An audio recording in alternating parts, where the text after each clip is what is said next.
এই হেরাল্ড রেভলিউশনের মাধ্যমে বিশ্ব ইতিহাসে একটা জাগরণের সৃষ্টি হয়েছিল। সেই জাগরণটা সারা দুনিয়াতে সংস্কৃতি বিকাশের এবং রক্ষা করার একটি ভাগভূমি হিসেবে ভূমিকা পালন করছে।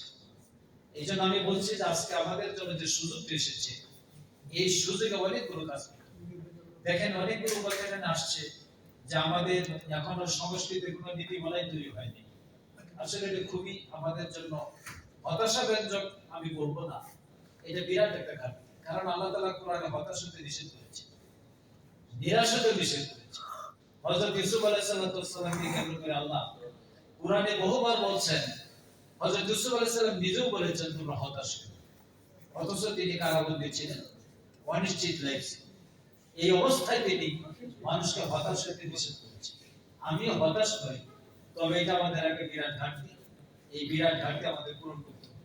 ইতিমধ্যে আপনারা পত্রিকায় দেখেছেন সংগঠন শ্যাডো মন্ত্রিসভা গঠন করেছে। শ্যাডো মন্ত্রিসভার মধ্যে সাংস্কৃতিক মন্ত্রণালয় কিন্তু আলাদা একটা মন্ত্রণালয় হিসেবে আছে। এই মন্ত্রণালয়ের একটা শ্যাডো মন্ত্রণালয় আমরা পরিচালনার সিদ্ধান্ত নিয়েছি। কারা সেখানে আছে সেটা জানার চাইতে বেশি দরকার হলো এখানে বিকল্প মন্ত্রণালয়ের ভূমিকাকে বাস্তবে রূপ দেওয়া এবং তুলে ধরা।